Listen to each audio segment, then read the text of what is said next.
we provide you the platform to turn your dreams into reality. Give wings to your aspirations with KR Mangalam University.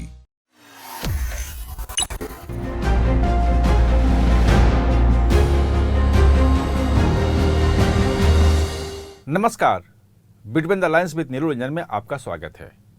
और आज हम बात करेंगे हाफिज सईद की। आप सोच रहे होंगे कि हाफिज सईद कहाँ से आ गया अचानक। वो इसलिए आ गया कि आज भारत ने साफ कर दिया है। भारत ने कह दिया है कि हाफिज सईद ही नहीं, मसूद अजहर और जितने भी वांटेड हैं भारत के जो आतंकी हैं वहाँ पे, उन सबको भारत को सौंपना पड़ेगा। पाकिस्तान को क्लियर कर दिया है। वैसे आप सोच रहे होंगे कि इस ढंग की बातें तो भारत पहले भी कहता रहा है, उससे कोई फ़र्क नहीं पड़ता और पाकिस्तान कभी न सौंपा है न आगे सौंपेगा। पाकिस्तान इस मामले में कोई कोऑपरेशन नहीं करेगा क्योंकि इन आतंकियों को बहुत लंबे समय में तैयार किया है, पाला पोसा है। और जब इन आतंकी ठिकानों पे भारत ने हमला किया ऑपरेशन सिंदूर में, उनके 9 ठिकाने उड़ा दिए, 100 से अधिक आतंकवादी मार दिए। उसके जवाब में पाकिस्तान ने भारत पे हमला भी किया, कोशिश की। भारत में उनके न मिसाइल आ पाए न ड्रोन आ पाए, वो गिर गए। और उनके एयर बेसेस भारत ने जब उड़ा दिए, उनके परमाणु ठिकानों तक जब भारत की जो मिसाइल है वो पहुंच गया ब्रह्मोस, उसके बाद वो फिर सीज फायर की बात आई, गुहार लगाया कि भाई अब हम रुक जाते हैं। लेकिन बात यहीं तक नहीं है। अब पहले जैसी बात नहीं है कि हमने मांग की और आपने अनसुना कर दिया। अब भारत की मांग आपको सुननी पड़ेगी क्योंकि पाकिस्तान के गले में सिंधु जल समझौते का फंदा कस गया है, उससे आप बच नहीं सकते हैं। अभी आप जो कराची की हालत है, जो वहाँ के जो एक्ट्रेस हैं हिना ख्वाजा, वो वीडियो बनाए कह रहे हैं कि कराची के एयरपोर्ट के वॉशरूम में पानी तक नहीं है। और वहाँ अभी तो पानी रोका भी नहीं गया है, अभी तो सिर्फ है कि सूचना नहीं दी जा रही है। और जैसे भी हो रहा है, जितना पानी रोक सकते हैं रोकते हैं और समय समय पे हम छोड़ भी रहे हैं। लेकिन सिंधु जल समझौता के टेबल पे जब आप आएंगे तो उस वक्त शर्त है कि सारे पाकिस्तान जो स्पॉन्सर टेररिज्म है वो ख़त्म करना पड़ेगा, डिसमेंटल करना पड़ेगा। और भारत में जो वांछित जो आतंकी है, हाफिज सईद है, मसूद अजहर है और उसके तमाम लोग हैं, ऐसे लगभग 2 दर्जन जो आतंकियों की जो सूची है, डोजियर पाकिस्तान को समय समय पे दिया जा चुका है। भारत की जो कोर्ट्स हैं उसमें उन सब के खिलाफ बहुत सारे जो है चार्जशीट पड़े हुए हैं, वांटेड हैं, मोस्ट वांटेड हैं, भगोड़े घोषित हैं अदालत द्वारा।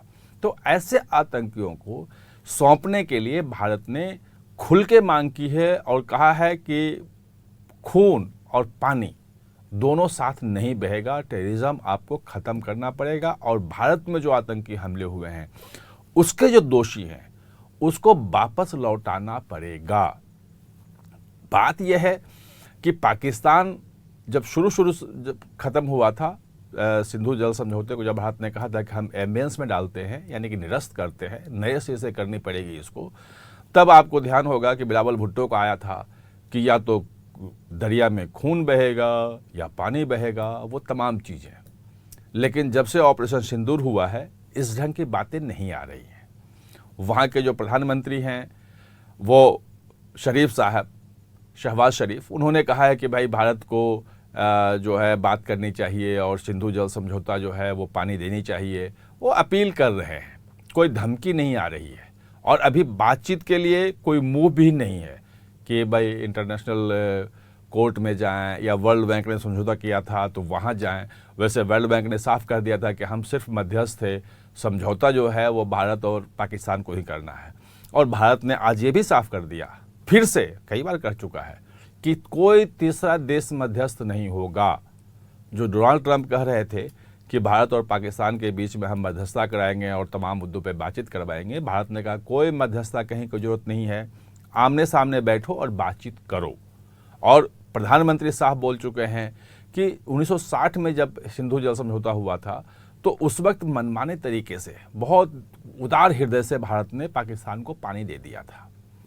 और पानी नहीं दिया था, पैसे भी दिए थे कि भाई आप डैम बना लो, आप कैनाल बनाओ, आप सब कुछ उस पानी का यूज करो।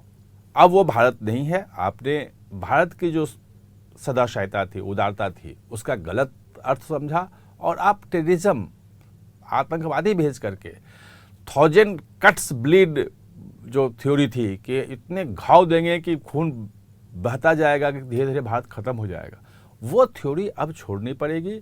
और उस थ्योरी के तहत जिन आतंकवादियों को आपने पाला पोसा, सब कुछ खड़ा किया है, वो ढांचा डिसमेंटल करना पड़ेगा। अगर वो नहीं हुआ तो जो कराची में आज जो हिना ख्वाजा ने जो वीडियो बनाया है, वो तो सिर्फ एक बयानगी है।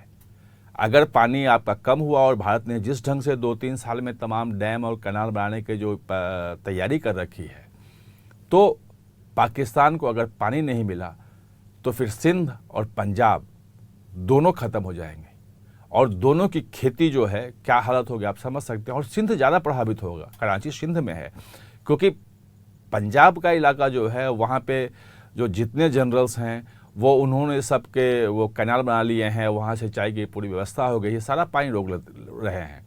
और पहलगाम हमले के पहले आप ध्यान देंगे तो लगभग 15 दिन से सिंध में जो है वो धरना प्रदर्शन चल रहा था और पूरा सिंध बंद था।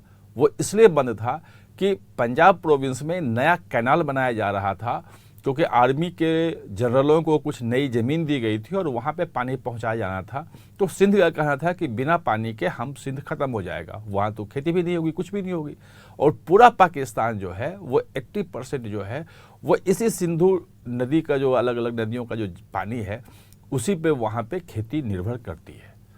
ऐसे में पाकिस्तान के लिए मजबूरी है कि पहले की तरह जो हाफिज सईद, मसूद अजहर जैसे आतंकवादियों को पालता भी था और भारत में धमाके होके सबूत मिलके तमाम देता था, सब कूड़े के ढेर में डाल देता था कि हमें कोई मतलब नहीं है, जिसे हम ध्यान ही नहीं देता था। भारत जितने भी सबूत सौंपे उस पर कहीं कोई जूं तक नहीं रेंगती थी पाकिस्तान के कान में, वो बैठ जाता था कि कोई बात नहीं है, फिर हम आतंकवादी हमला करेंगे। अब वो स्थिति नहीं है। जब सिंधु जल समझौता के लिए नए सिरे से बातचीत होगी तो इन आतंकियों को भी सौंपने की उसमें शर्त रखी जाएगी। और इसके साफ साफ संकेत आज जो है विदेश मंत्रालय ने दे दिया है।